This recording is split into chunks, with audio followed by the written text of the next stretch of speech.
আপু আপনি কালকে আসেন। হ্যাঁ, স্যারের সাথে কথা বলতে পারছিলাম। কালকে আবার যেতে বলেছি।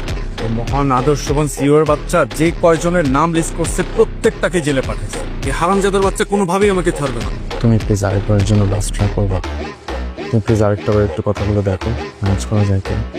উনি ম্যানেজ হলেই সব কিছু সলভ হয়ে যাবে। আপনি একটু কাইজারকে ফোন করেন, কখন আসবে সেটা অ্যাটলিস্ট আমাকে জানান। সরি ম্যাম, আমাদের এরকম কোনো নিয়ম নেই স্যারকে ফোন করার।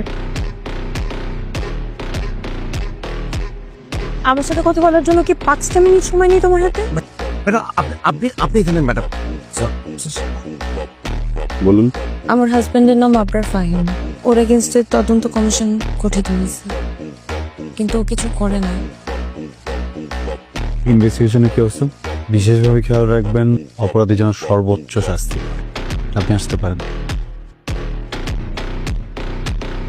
কাইজার, তুমি কি আমাকে চিনতে পেরেছো? জি না, কে আপনি? আমি প্রসূনের বাবা। আমি আসলে এসেছিলাম আবরার ফাহিমের ব্যাপারে কিছু বলার জন্য। ছেলেটার যদি এখন জেল জরিমানা হয়, আমার মেয়েটার দুধের বাচ্চাকে নিয়ে অসহায় অবস্থা করবে। এই সমাজে একটা শিশুর বাবা যদি জেলে থাকে তার বেড়ে ওঠাটা স্বাভাবিক হয় না। লজ্জায় অপমানে আমার মেয়েটা হয়তো মরেই যাবে। তো এখানে আমার কি করার আছে বলুন? দেখুন মিস্টার, আমি দুর্নীতিবাজ, পুষ্কর এই ধরনের মানুষগুলোকে না আপনি দেখতে পারি না। বিশেষ করে এদের হয়ে যারা সাফাই গাইতে আসে তাদেরকে তো আরো না। আপনাকে একটা অ্যাডভাইস দিই, আপনার জন্য খুব ভালো হবে এক্ষুনি এখান থেকে বেরিয়ে যান প্লিজ।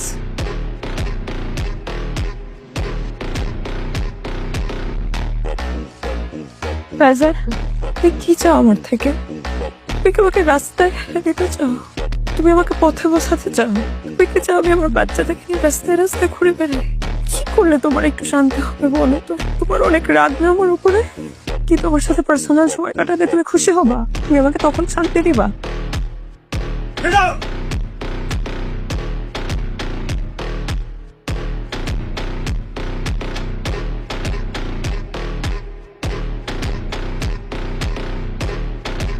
মিসেস ফাহিম, আমি খুবই দুঃখিত আপনাকে এমন একটা জায়গায় রেখেছি। আসলে যে বিষয়ে আপনার সাথে কথা বলবো এটা আপনার জন্য খুব সম্মানজনক না, এই অফিসের সবার সামনে বলতে চাইনি। আপনি বেশ কয়েকবার অফিসে এসেছেন আমার সাথে কথা বলার জন্য, কিন্তু আমি আপনাকে সময় দেইনি। আপনি নিশ্চয়ই ভেবে নিয়েছেন এর পিছনে ব্যক্তিগত কোনো কারণ হয়। আমি বা আমার কোম্পানি আমরা প্রফেশনাল। এখানে আপনার হাজব্যান্ডের করা সব ফ্রডের ডিটেলস আছে। একজন সচেতন মানুষ হিসেবে পুরোটা দেখে আমাদের বলবেন এখন আপনার হাজব্যান্ডের সাথে আমাদের কী করা উচিত। তোমার যেটা ভালো মনে হয় তুমি করো, আমার তোমাকে বলা ঠিক নেই। মিসেস ফাহিম, আমরা অবিবেচক নই। আপনার পরিবারের বিষয়টা আমরা ভেবেছি। অ্যাপয়েন্টমেন্ট লেটার আপনি চাইলে কাল থেকে জয়েন করতে পারেন। Thank you. ওকে। কাইজার, আমাকে কি একবার নাম ধরে ডাকবে?